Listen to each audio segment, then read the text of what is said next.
में दीदी गाँव में साली, कहाँ भागल जात बाड़ू खाली न बाली। हेने आवे साली चल हटी।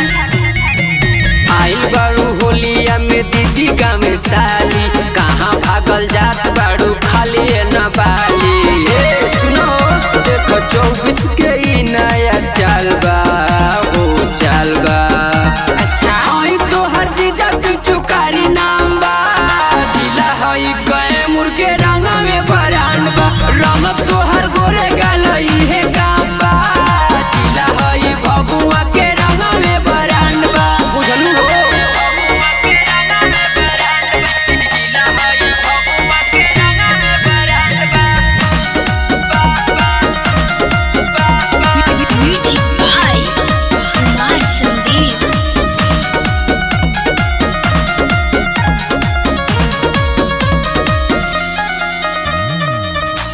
तू साली हो सट जाना पजरा, बाटे समान तोहर सुन हो अखरा। आइल बिया साली सलवार रंगाई हो, आइल बिया साली सलवार रंगाई हो। असो के होली में नहीं बचे पाई हो, बोलो होई रे ए हा ना गइला। हौ तू साली हो सट जाना पजरा, बाटे समान तोहर सुन हो अखरा।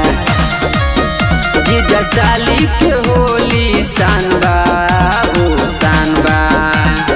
हई तो हर जीजा चुकारी नाम बा, दिला हई गए मुर्गे रंग में बरान बा। रंग तो हर गोरे गलई है काम बा, दिला हई बबुआ के रंग में बरान बा। दिला हई बबुआ के रंग में बरान बा, दिला हई बबुआ के रंग में बरान बा।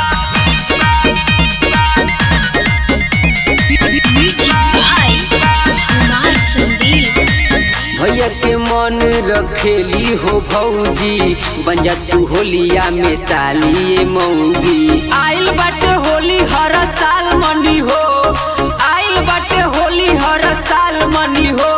आ साली के धके जीजा गाल मली हो, बोलो हई रे अरे अरे अरे भैया के मन रखेली हो भौजी, बन जा तू होलिया में साली मौगी। देखले बड़ा इनके अरविंद से कौन लाजबा हो लाजबा।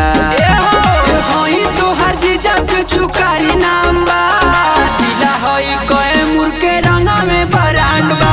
रंग तो हर गोरे गलई है काम बा, दिला हई बबुआ के रंग में बरान बा। हैप्पी होली है साली जी। सेम टू यू ये जीजा जी।